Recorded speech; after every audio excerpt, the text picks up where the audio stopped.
សួរនាងខ្ញុំឈ្មោះកឹមផល្លាជាអ្នកជំនាញអប់រំពិសេសនិងជាអនុប្រធានអង្គការស្នាមញញឹមកុមារអូទីសឹមកម្ពុជាថ្ងៃនេះខ្ញុំសូមឆ្លើយសំណួរពុកម៉ែបងប្អូនចំនួន5សំណួរក្នុងកម្មវិធីគន្លឹះចិញ្ចឹមកូនក្រោមធានបទរបៀបក្នុងការជួយកុមារដែលមានអូទីសឹមតោះយើងមកស្ដាប់ការបកស្រាយទាំងអស់គ្នាចាសំណួរទី1សួរថាតើអ្វីដែលហៅថាពិការភាពចាពិការភាពគឺជាគេហៅថាជនទាំងឡាយណាដែលខ្វះខាតឬក៏បាត់បង់សរីរាង្គណាមួយឬក៏សតិបញ្ញាដែលរំខានដល់ការរស់នៅឬក៏សកម្មភាពប្រចាំថ្ងៃរបស់គាត់យើងមានច្រើនចាដូចជាវិការភាពផ្នែករាងកាយចាខាងដៃឬក៏ជើងហើយមួយទៀតគឺតកតទៅនឹងផ្នែកសតិបញ្ញាចាក្នុងសតិបញ្ញាក៏មានច្រើនដែរប៉ុន្តែក្នុងនោះមានអូទីសឹមមួយដែរអូទីសឹមគឺជាផលប៉ះពាល់ទៅលើប្រព័ន្ធប្រសាទចាដែលប៉ះពាល់ទៅលើភាសាទៅលើអាកប្បកិរិយាហើយនឹងការទំនាក់ទំនងសង្គមរបស់កុមារតោះសំណួរទី2មានពុកម៉ែបងប្អូនបានផ្ញើសំណួរមកបាទតើធ្វើយ៉ាងម៉េចទើបយើងអាចដឹងថាកុមាររូបនោះមានអូទីសឹមចូលដល់សំណួរទី2នេះគឺជាចំណុចសំខាន់ដែលឪពុកម្ដាយគ្រប់រូប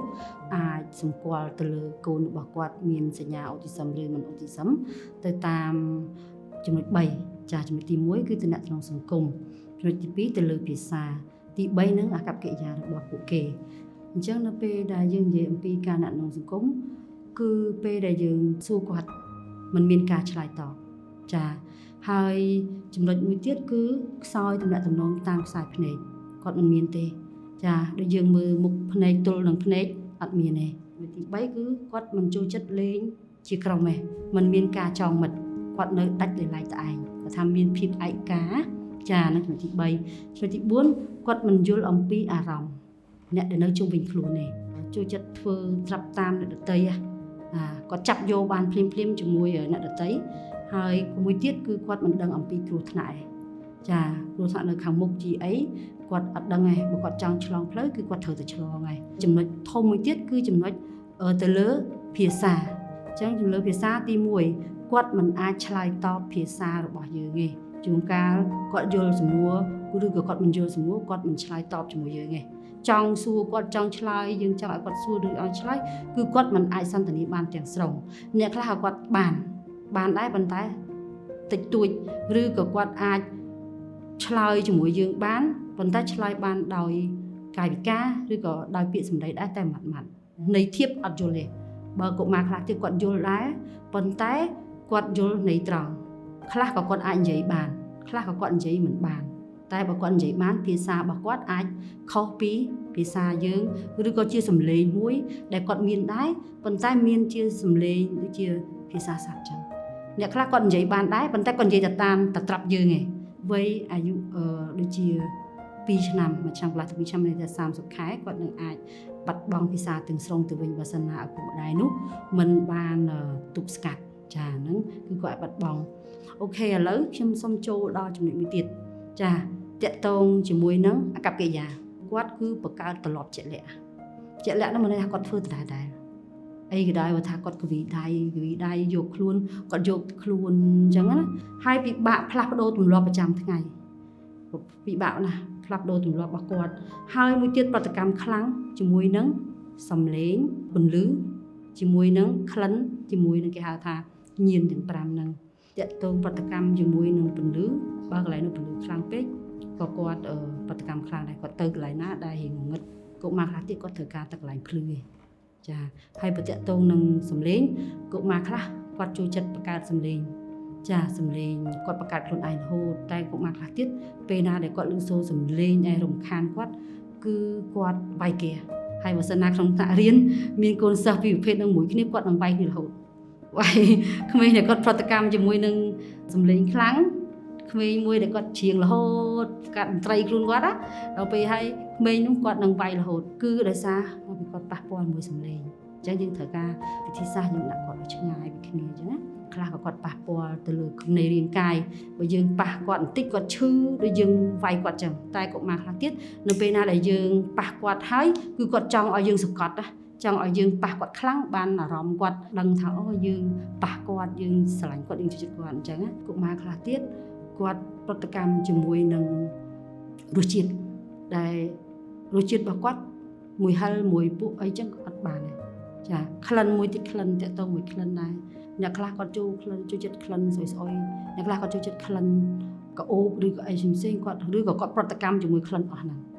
កុមារអូទីសឹមគាត់មានភាពខ្លាំងរបស់គាត់ភាពខ្លាំងអញ្ចឹងមានន័យថាកុមារខ្លះគឺការចងចាំរបស់គាត់ឧមាថាឥឡូវគេនាំកុមារហ្នឹងឡើងទៅលើ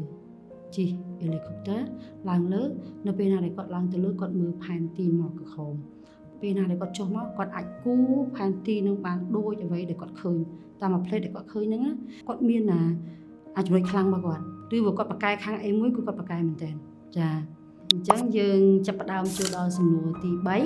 យាយពីការជួយកុមារអូទីសឹមដែលមានបញ្ហាទៅលើទាំង3ហ្នឹង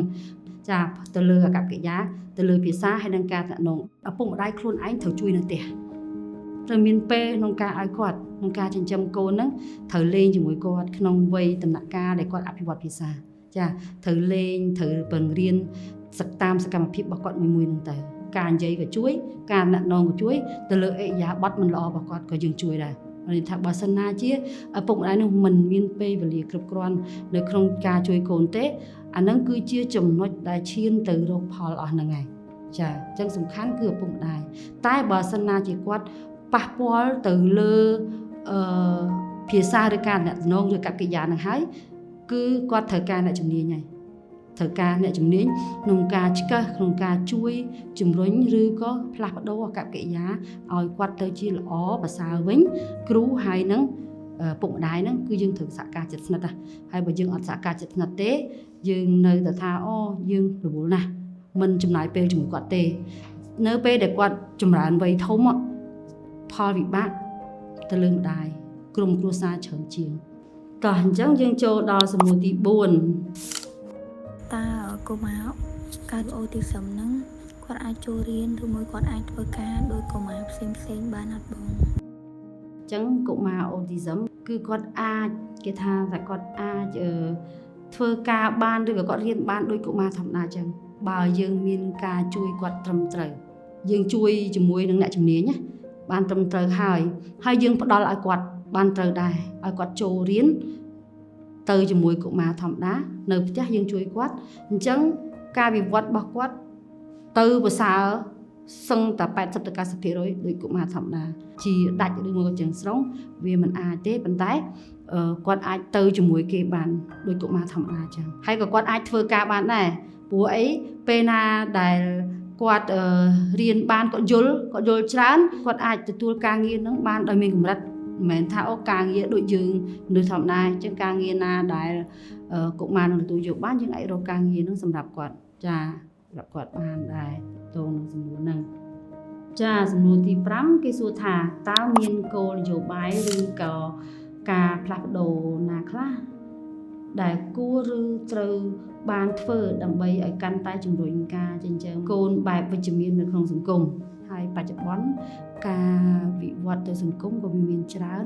តែអ្វីដែលខ្ញុំជាអ្នកជំនាញដែលយើងជួបច្រើននៅក្នុងពេលបច្ចុប្បន្នគឺសូមកុំឲ្យឪពុកម្ដាយឲ្យទូរស័ព្ទកូនមើលគំនិតរបស់គាត់គិតថាកូនមើលទូរស័ព្ទគឺកូនឆ្លាតខ្ញុំសូមដាស់តឿនដែរជាសារដាស់តឿនមួយដល់ឪពុកម្ដាយថាទូរស័ព្ទមិនអាចធ្វើឲ្យក្មេងឆ្លាតទេក្នុងដំណាក់កាលនៃការលូតលាស់របស់កុមារពីក្នុងវ័យគាត់រៀនភាសាមានន័យថាពីគាត់កើត0ខែរហូតដល់3ឆ្នាំ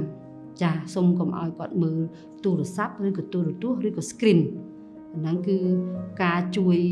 មួយផ្នែកធំចង់ឲ្យកូនប្រសើរឲ្យគាត់ចំណាយពេលនៅជាមួយកូនឲ្យបានច្រើនដែលអាចធ្វើទៅបានហើយនៅបង្រៀន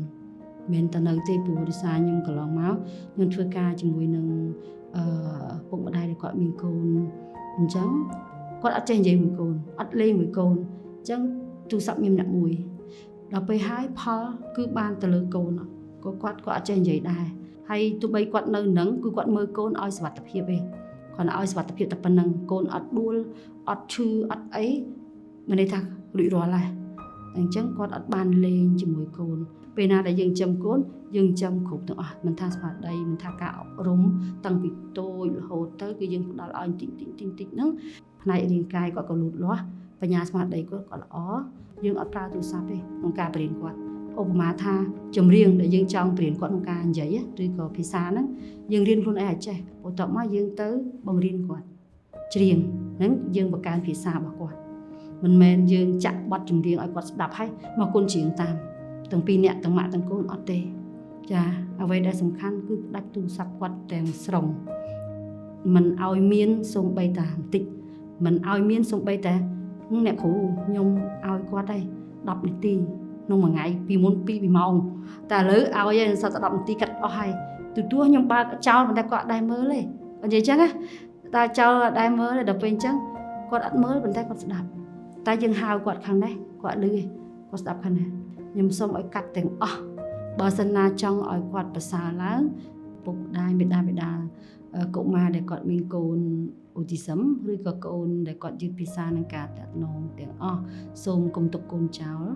លើកទឹកចិត្តពួកគាត់ចាទោះបីជាពួកគាត់តែមានបញ្ហាធ្ងន់ធ្ងរស្រាលមធ្យមកុំទុកគាត់ចោលចាលើកទឹកចិត្តពួកគាត់ឲ្យគាត់ជាខ្លួនឯងតោះយើងចិញ្ចឹមកូនបែបវិជ្ជមានទាំងអស់គ្នា